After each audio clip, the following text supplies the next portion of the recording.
আসসালামু আলাইকুম viewers, welcome to my channel Ruksana সেলাইঘরে আপনাদের সবাইকে স্বাগতম। আজকে আপনাদের দেখাবো এই নামাজি হিজাব কিভাবে তৈরি করেছি সেটা আপনাদের সাথে শেয়ার করব।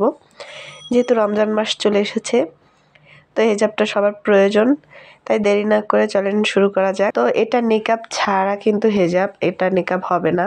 এটা তৈরি করতে আমার কাপড় লেগেছে 2.5 গজ এবং এটা কিন্তু 2.5 হাত বহরের, 2.5 গজ কাপড় হলে হয়ে যাবে। তো এখানে লম্বাটা আমি 42 ইঞ্চি নিয়েছি, নিয়ে 2 ভাঁজ করে নিয়েছি। তো দেখেন আমি এখানে 2 ভাঁজ করে নিয়েছি। এই যেটা হচ্ছে খোলা পাশ আর ওটা ছিল বন্ধ পাশ। তো আমি আপনাদের দেখানোর চেষ্টা করেছি। তো এখানে কিন্তু আমার 3 গজ কাপড় আছে, সেজন্য বাড়তি কাপড়টা ওই পাশে রয়ে গেছে, এই জন্য কাপড় এত বেশি মনে হচ্ছে। তো এটা বানাতে কিন্তু আপনাদের 2.5 গজ পরিমাণ কাপড় হলেই কিন্তু হয়ে যাবে। তো যাই হোক, এখানে আমি এভাবে দেখেন, আপনারা খেয়াল করে দেখছেন নিশ্চয়ই যে আমি কিভাবে এটা ত্রিকোণভাবে ভাঁজ করছি। তারপর আপনাদের বলে দিই যে এই যে জোড়া পাশটা দেখেন, এটা কিন্তু জোড়া পাশ, ঠিক আছে? এই জোড়া পাশ কিন্তু এর উপরে এরকম ভাঁজ করে 3 কোণ আকারে নিতে হবে। এটা খেয়াল রাখবেন যে ভাঁজটা কিন্তু এভাবেই হবে। তো এরপর আমি 42 ইঞ্চি পরিমাণ এরকম গোল করে দাগ দিয়ে নিব সব জায়গায়।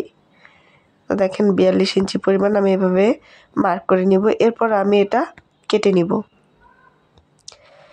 তো এই হিজাবের মাপটা হলো এটা মেন। তো এখানে আমি মার্ক করে নিয়েছি, এখানে একটু কেটে নিয়েছি এই কর্নারের দিকে।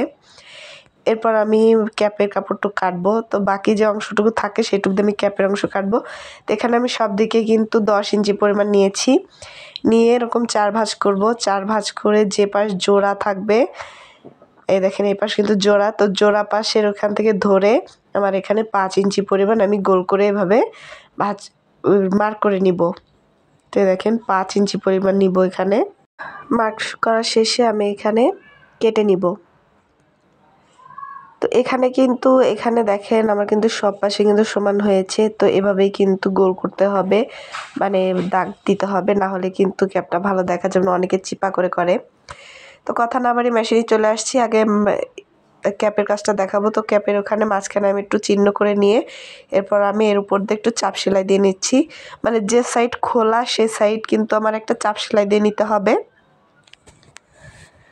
এরপর আমি হিজাবের কাপড়টা ঠিক যেখানে আমি মার্ক করে নিয়েছিলাম ঠিক সেখানে সিধা করে নিয়ে এরপর ক্যাপটা রেখে আমি এখান দিয়ে সেলাই করে দেবো। দেখেন যেখানে মার্ক করেছি ঠিক মাঝখানের এখান দিয়ে এপাশে আমি এভাবে করে জোড়া দিয়ে দিব।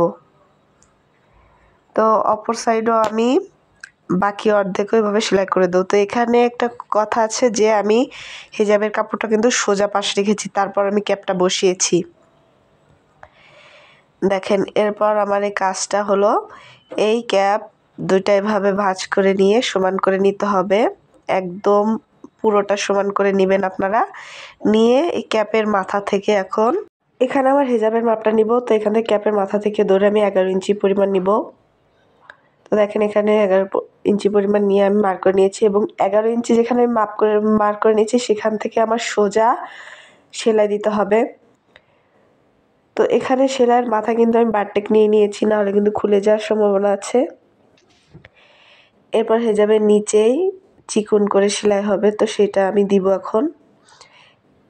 যে আপনারা খেয়াল করে দেখুন, ঠিক এভাবে ভাঁজ করে চিকন করে ভাঁজ করে এভাবে আমি পুরোটা সেলাই দিয়ে নেব। তো অফলাইনে এটা আমি করে নিব। তো অফলাইনে এটা আমি করে নিয়েছি। এরপর আমি মুখে যে অংশটা ছিল আমি সেখানে ফিরে যাব। তো এখানে দেখেন এই নিচের অংশে এখন আমি ইলাস্টিক দিব। তো এটা কিভাবে দিব আপনার দেখাচ্ছি। ইলাস্টিক আমি 2 টুকরা নিয়েছি 5 ইঞ্চি করে। তবে এখানে বলে রাখা ভালো, এখানে কিন্তু চিকন যে ইলাস্টিকটা আছে সেটা ব্যবহার করতে হবে। তো এখানে নিচে জোড়াটা আছে, এর ভিতরে এভাবে কাপড় বাড়তি কাপড় ইলাস্টিক বসিয়ে কাপড়টা বসিয়ে উপর দিয়ে আমি ইলাস্টিক সহ সেলাই করে দেবো। এখানে ইলাস্টিক ভিতরে রেখে আপনারা সেলাই করতে পারেন, কোনো সমস্যা নেই। তো আমি এখানে ইলাস্টিকের উপরে আমি সেলাই করে দিচ্ছি। ইলাস্টিক এবং কাপড় উপর কাপড় দিয়ে ভাঁজ করে কাপড় দিয়ে দেখুন উপরে ভাঁজ করে কাপড় দিয়ে এর উপর দিয়ে আমি সেলাই করে দেবো।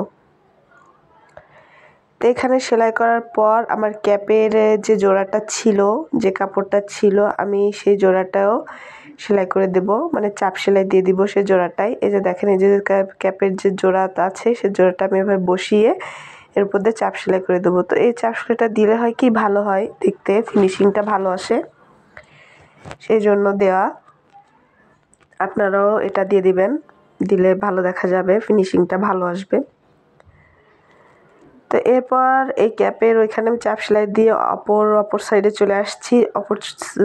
অপর সাইডে আসার পর ক্যাপের শেষ প্রান্তে আবার আমি ইলাস্টিকটা এভাবে ঢুকিয়ে এবার কাপড় দিয়ে আমি এভাবে আবার সেলাই করে দেব, মানে অপর সাইডে।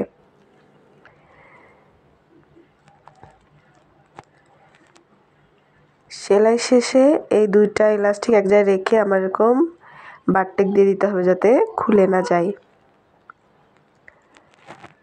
এভাবে বারটেক দিয়ে কাজটা শেষ করতে হবে। তো এখানে দেখেন আমার কাজটা শেষ, আমার হিজাবটা রেডি। তো দেখেন এই যে এখানে এরকম কুচি কুচি হবে, এটা পরলে বোঝা যাবে না, মানে পরলে ভালো দেখা যাবে, মিশে থাকবে।